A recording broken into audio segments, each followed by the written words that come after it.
Hey, this is Notser, and this is World of Warships. Today we're going to cover Jupiter 42.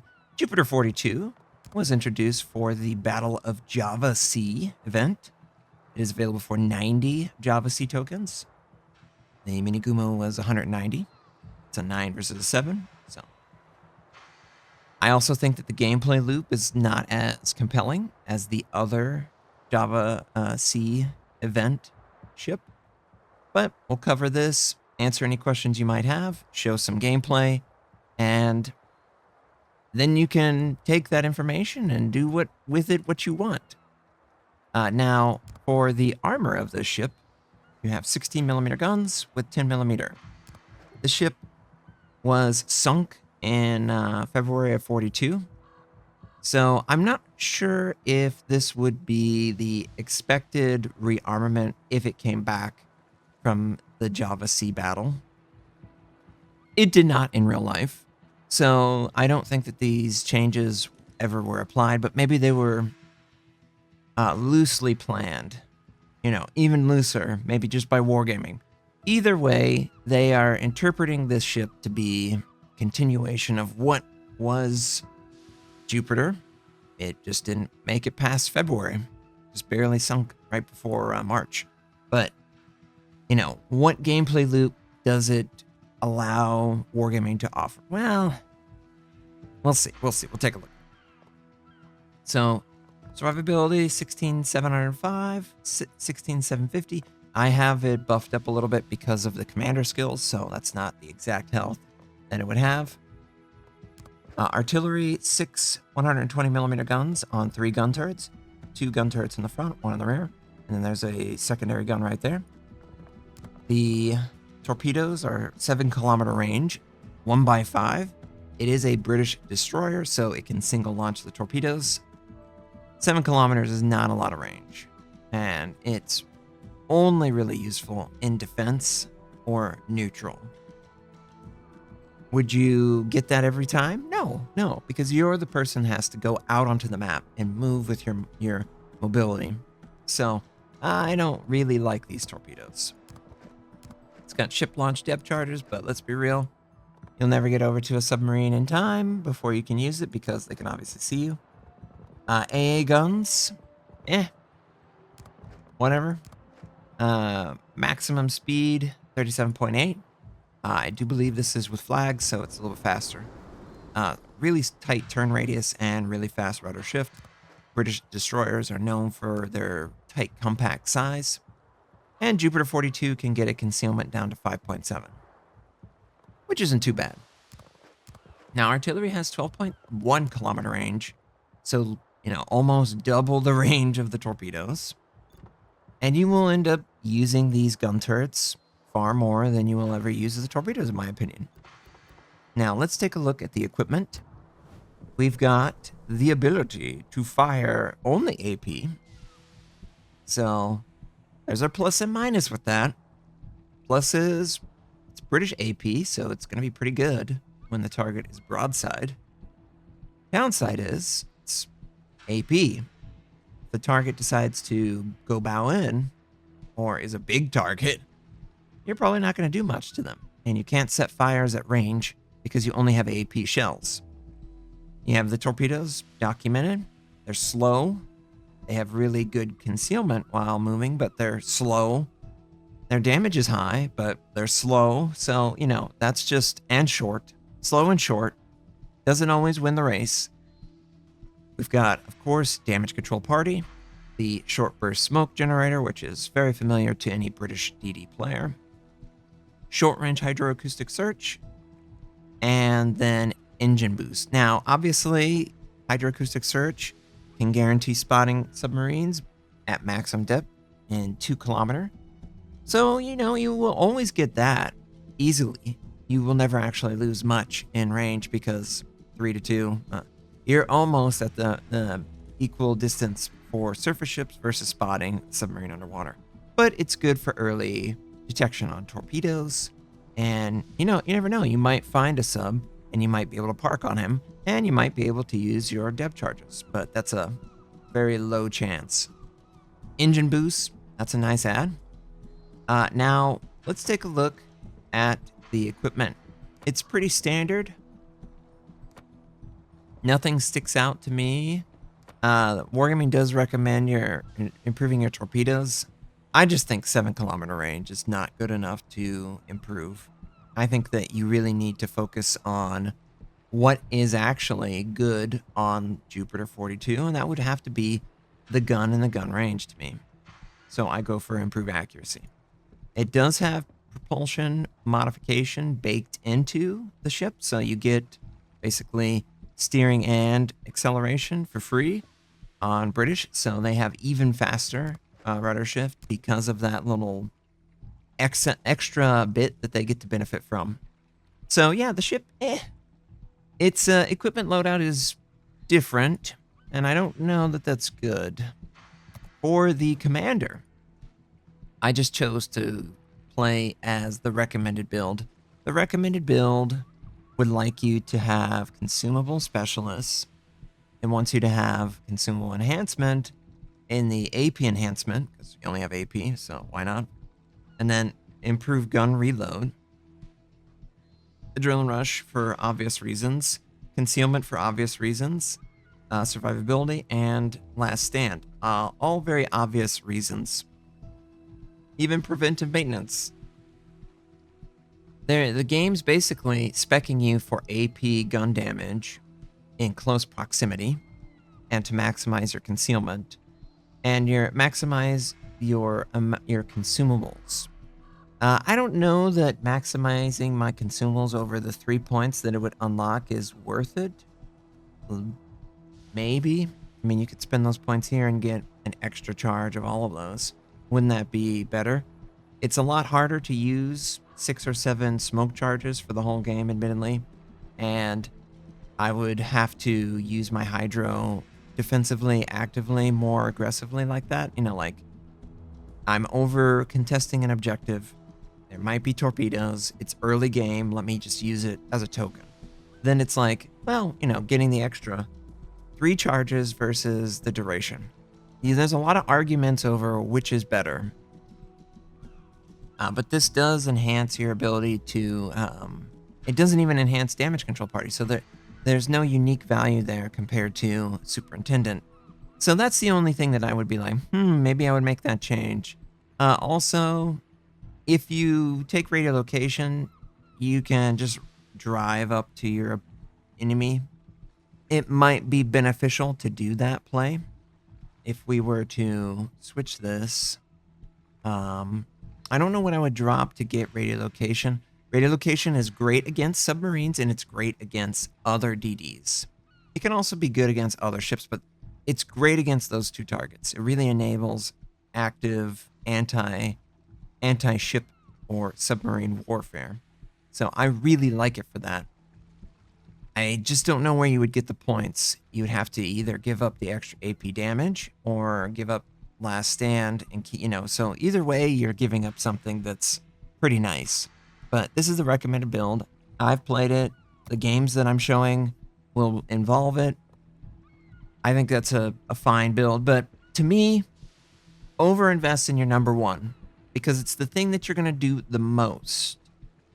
If you overinvest in your number 1 ability, then it's okay if your other abilities are not as good because you can always use your number 1.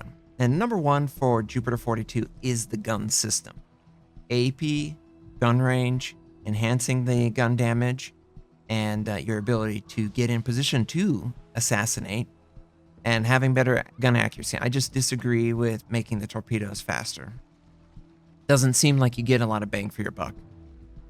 This is the premium camo that comes with it, and this is the inverted version of the premium camo. Either one looks nice. I don't have a problem with either. So, yeah, that's Jupiter 42 in the port. Let's take a look at this ship in 2 games, potentially. And, yeah, we'll see how this goes. So, this will be the first game that we show off. It's on Crash Zone Alpha. It's Domination, and it's a Tier 8 through 6 matchup. There's an enemy aircraft carrier, Joy. 3 enemy battleships. 4 enemy cruisers. 3 enemy destroyers. And then a token submarine. I'm excited for this matchup. It's a balanced matchup. We're mid. Yeah, we're mid tier on this, so we'll have good opponents to go after, and maybe less optimal like the tier 8 aircraft carrier. But because you have short recharge smoke, it's really hard to nail British destroyers down before they really want to be nailed down. They can burn through a lot of smoke and they can waste a lot of your time. So I don't necessarily think that the aircraft carrier would key off of the situation, just instantly go for me for that reason alone. And obviously, short-range hydroacoustics, good for torpedo drops from enemy aircraft carriers into your smoke cloud. So it's just very hard to get anything of value in that matchup for them. But yeah, Jupiter 42 with engine boost, I can get up to 40.5 knots, give or take. So that's not bad. Note that the torpedo angle is pretty narrow, so you have to show a lot of side to use the torpedoes. Another downside of the torpedo system. And, you know, it's reloading. Enemy aircraft carrier Yorktown, his attack squadron is in the area, so I need to be aware.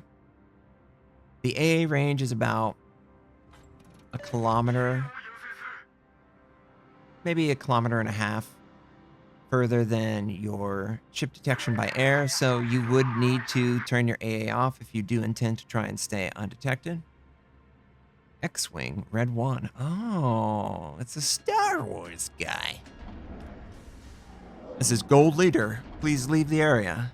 We've got it. I hope that he leaves. So he did, of course. And yes, I activate my smoke. The British DDs are just perfect for this scenario. Aircraft carrier cannot affect you. You will be safe from stray torpedoes towards you.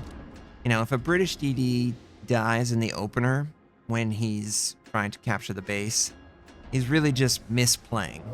So we're just trying to not necessarily stay in our smoke cloud, because then I can't spot anything that's coming over here. And I want people to focus on the Farragut. We don't want to leave until we capture the base. If we, for some reason, move outside of it and don't capture, then it will be upsetting, highly upsetting. Activate hydroacoustic. Don't want any stray random strikes on us.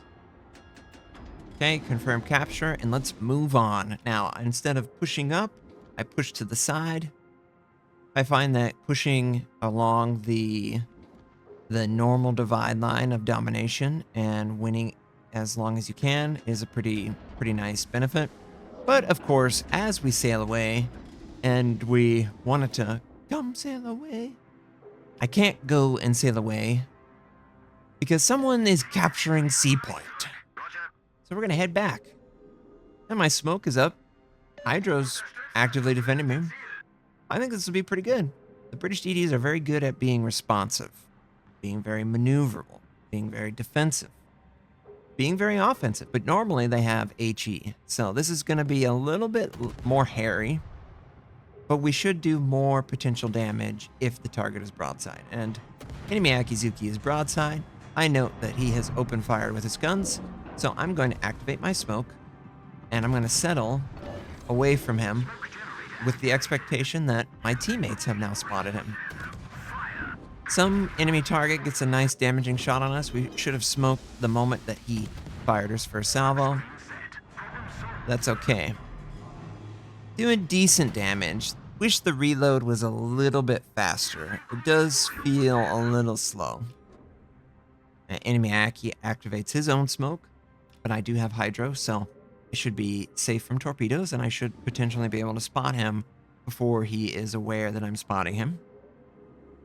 So we're just going to approach cautiously. Torpedoes dead ahead. There are the torpedoes. Thank you, Hydro. I want to have engine boost, but I'm also afraid of the enemy cruiser right there. Shamato. But we're point blank on this guy. Finish him off. Finish him off. Don't let him get out. Wait on the reload. Wait on the reload. Oh, and of course, we don't get the kill because we only did 2,300 and not 26. Great. But, you know, first target's dead. And it's probably the only DD left on the flank. And if you look at it, we've got A being contested, B is captured by us. The enemy team seems to be crashing down to maybe support an A-B effort. The enemy cruiser behind the smoke, or behind the island, when I was going over to the Aki smoke, he has pulled back. And I don't quite know where the enemy submarine is. I have not seen the submarine yet. Enemy Cleveland's taken out. Nice. It's dangerous to cross over in that area that the Cleveland and the Farragut were, because you could easily get broadsided. And oh, there's the submarine.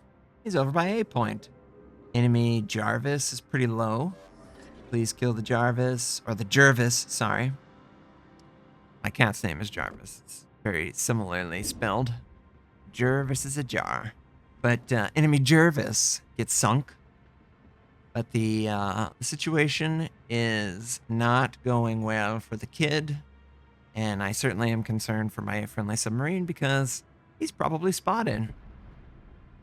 Enemy Farragut gets taken out by the kid. That's wonderful. Enemy Monarch's pushing up. I think he's just going to die to the Vladivostok.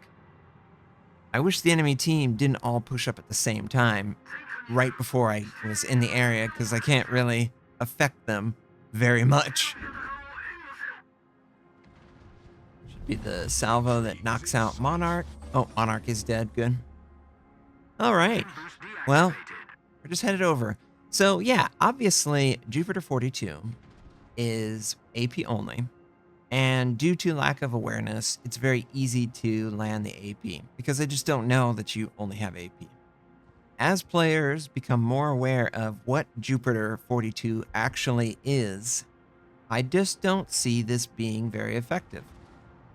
It's got nice traits to it, certainly, but would you choose this over other DDs at tier 7?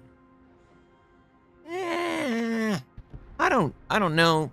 Just because AP only on your main primary weapon does mean that with knowledge you are far less effective than other premiums, like the Mini Gumo. The Mini Gumo has 2 separate torpedo types for long or short. If you had the ability to do a long-short torpedo type or anything like that, then it might be a little bit more well-rounded.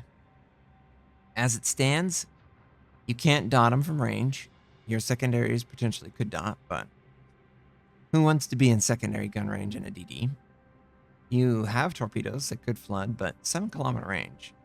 I mean, it's not going to happen that frequently. Here comes Yorktown in his X-Wing. Drops some on Vladivostok. Just got to contribute with my AA. Not quite sure where the enemy submarine is located. We don't have radiolocation. If we did have radiolocation in this situation, I could probably drive up to him and, wipe him out. And there's a part of me that maybe that's more valuable. But there's also another part of me that says, if we go for the objective and force them to have to come to us, then it doesn't really matter. Because eventually, in order for their win condition to occur, they have to fight us. So, in a sense, we don't need to know where they are because we know that they will be at us, trying to take us out. And as long as we're prepped and ready to go, we should be good. Enemy submarine is out of battery juice, so I am, of course, going to push into him as much as possible. Troy Warrior is burning down, and I think the kids finished him off with the salvo. Yes. Very nice. Very, very nice. Enemy submarine just sent out a ping, so I'm just going to drive up to it, and yeah, he's on the surface. Of course he is. AP broadside. Not bad against them, but it could be better. Not the most effective shell type against them. I really feel like I want to kill the submarine, but I just can't risk the cruiser. And I think the kid also is smoking. Yeah, he is. So there's no one spotting. And we have our torpedoes. In a scenario like this, if you're in a defensive position, the torpedoes will definitely be good. And you might get the faster torpedo speed and, they would be even better. The British single launch mechanic is very, very appropriate, and I also really enjoy it. So we sent out torpedoes at this enemy battleship. I just don't know that he's going fast enough, and good AP damage. And there's the secondary setting a fire. An interesting mechanic, for sure, if you're in your smoke. And it doesn't last forever. Nothing ever does. So we're just going to send the rest at our friend, and he blows us nearly up. And there's the submarine, just barely alive back there. Feel lucky, friend, that you had a battleship right there. Yeah, that's the first game, and we're going to take this chance to look at another game, but yeah, we didn't do much damage. We just were controlling the map, probably more than anyone else. See Jupiter with his 3 kills, just barely beat us out. So yeah, really good map control. And admittedly, I do think Jupiter has good map control abilities. All right, here's the second game. And once again, it's a tier 8 match. We are mid-tier, and there's a token tier 6. No, actually, we're bottom tier. There's a tier 9, so we're the lowest tier possible. So let's see how that matchup plays. We have, once again, an enemy aircraft carrier. Once again, 4 enemy battleships, 5 enemy cruisers, and 2 enemy destroyers. The map is Haven, and this is Domination. So, the matchup is very similar to the last match, and we're just lower tier. There is no submarine to deal with, though. So I think that's pretty decent that I don't have to. I think there needs to be some X factor that that destroyers get against submarines. And it shouldn't just be because you can spec into radio location. That's 4 points. That's not free. So I just think that right now, destroyers are very ineffective against submarines. And yeah, it's tough. It's really tough to be ineffective against the unit that you should be most effective against. But, I have an idea for that. What if you couldn't spot an enemy destroyer unless they were right on top of you with hydrophone? Because right now, hydrophone is really, really strong against everything in the global awareness, because it gives last known position data to your entire team without announcing that you've given last known position data. So if, for example, I was in a submarine game and there was an enemy submarine going for C point, he would, and yeah, we rammed that island, he would be able to spot my location on the minimap for his team without me ever aware of his presence. And that's really dangerous for the DD, because the DD will not recognize that enemies are keying off of his existence. They're already aware. So not having to deal with that matchup is great. However, Chapayev, that is a radar cruiser. Now, it's a short duration radar, so we could potentially outlast it through good maneuverability. But I wanted to try and capture a C point for my team, and by moving up, we get good spotting information, and I'm trying to get away from Chapayev, and I'm really concerned that he will be radaring at any point. And here's a radar. Normally, it's one of two things. They radar immediately, or they radar in a way to try and prevent me from capturing and make my time wasted. Enemy Lexington is on approach with dive bombers, and I'm just praying that the radar will end before we're going to smoke out. I know radar is still there, but I'm just... All right, cool. That Soviet radar does not last very long, so it's very possible to play like this. Everything's coming in. But we waste the enemy aircraft carrier's drop, which is fantastic. Enemy York is coming up. I don't want the York to get to me because he might have hydro, German hydro, and that would be bad. Of course. But as he's moving around, he never actually comes into 7 kilometer range, which is frustrating because I don't feel like it's natural for them to get much closer. So it just effectively feels like these torpedoes just won't ever be useful. But broadside AP is definitely useful. Enemy York is just interested in moving back. Obviously, Hydro is great for first warning on torpedoes. So we're going to move out of the area. I don't have any smoke, so I don't necessarily want to fire. Because if I fire, I will be detected. I could easily go for B point, and I want to make sure that the enemy hides themselves. But I think I actually fired right as the smoke that he was around dissipated. Yeah, of course. We're just trying to hope for this guy to get sunk. Enemy New Orleans fired on our position, but I'm just trying to finish this guy off. He's got his engine knocked out or something. And of course, we're headed towards B point while this action's occurring. Very nice, very nice. First kill for us. We'll transition very comfortably to B point. Most of the enemy seems to want to head towards C point. I'm confused, and wow, he took some decent damage. Enemy fire, and we were still detected. Very frustrating on that. Anyway, we've got smoke. We've got Hydro. Lexington, you're not going to be able to successfully drop us. I activate my AA. It's very good. Hydro is very great for this. As he drops it in the water, I'll immediately see them. So, there's nothing to worry about. It'll be easily recognizable. Very easy. Nothing really to worry about there. We'll be able to capture the base. He tries to attack the friendly cruiser. Enemy does look like they're pushing towards C point, so that might enable some gun range fire. But we do want to capture B first.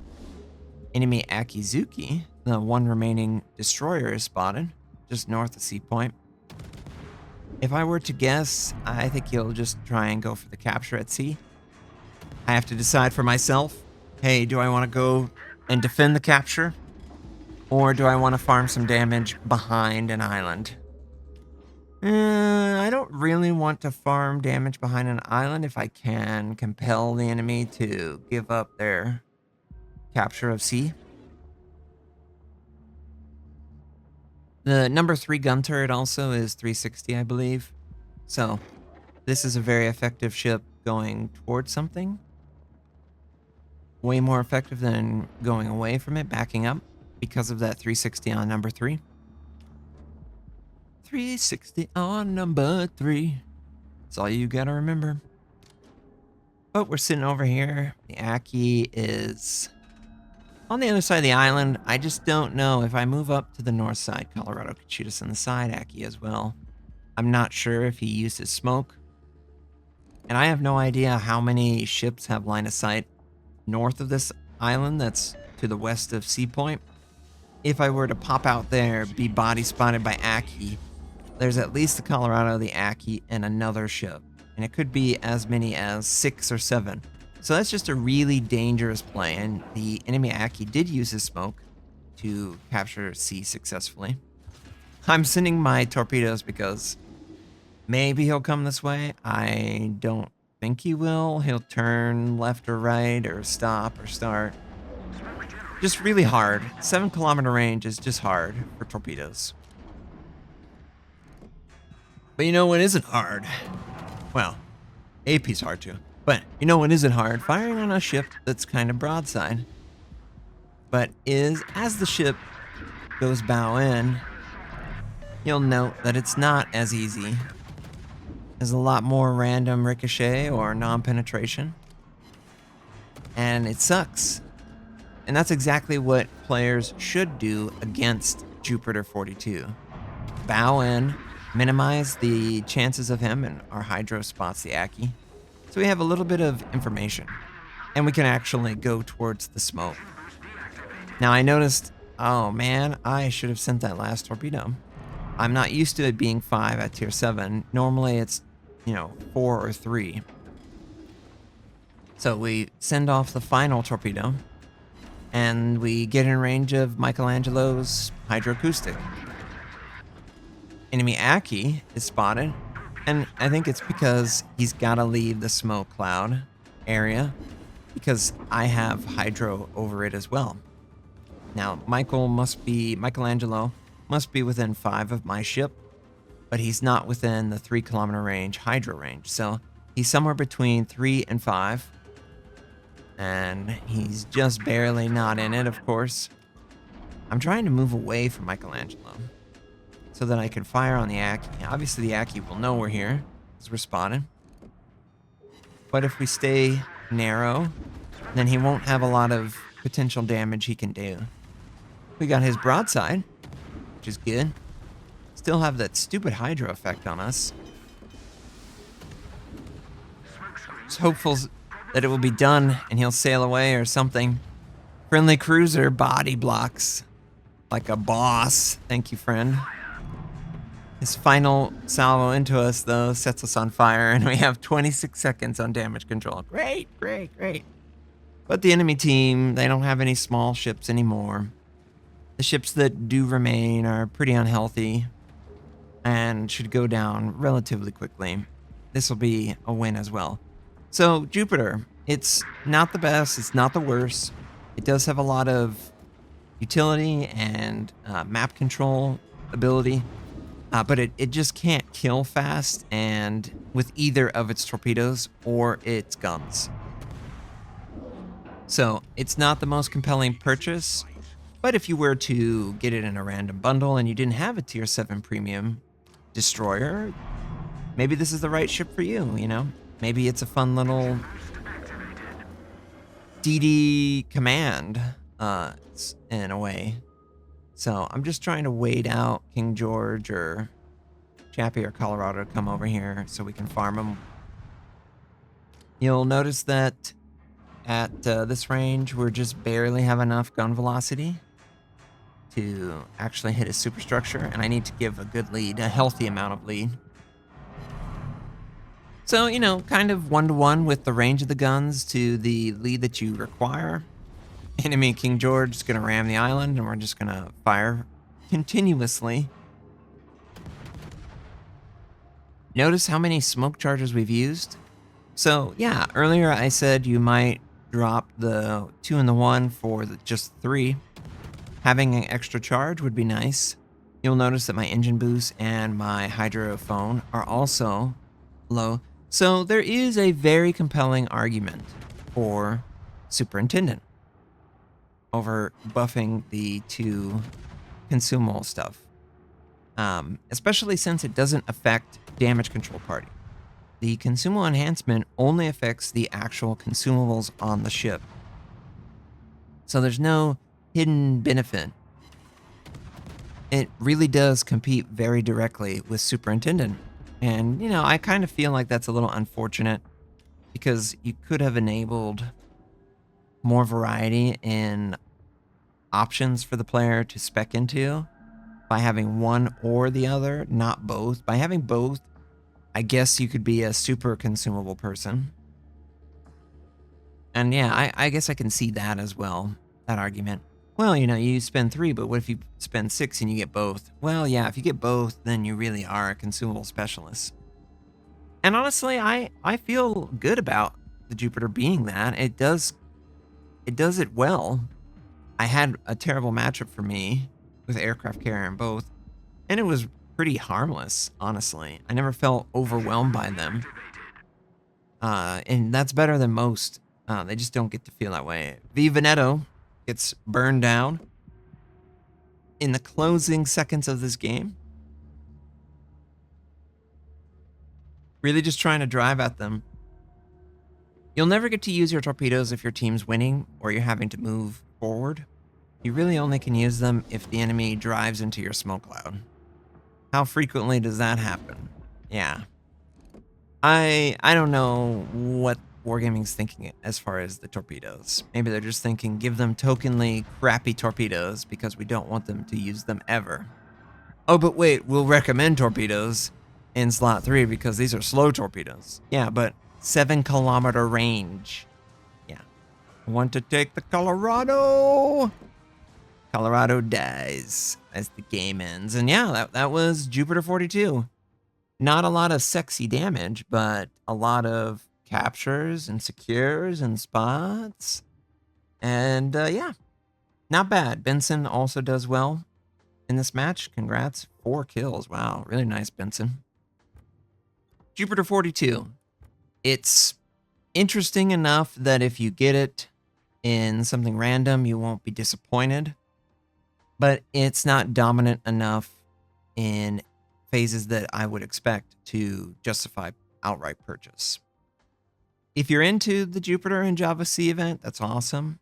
That's also historical, so there's some connection there as well. Thank you so much for tuning in. Please like the video, leave in the comments what you think, and I hope you'll have a wonderful day.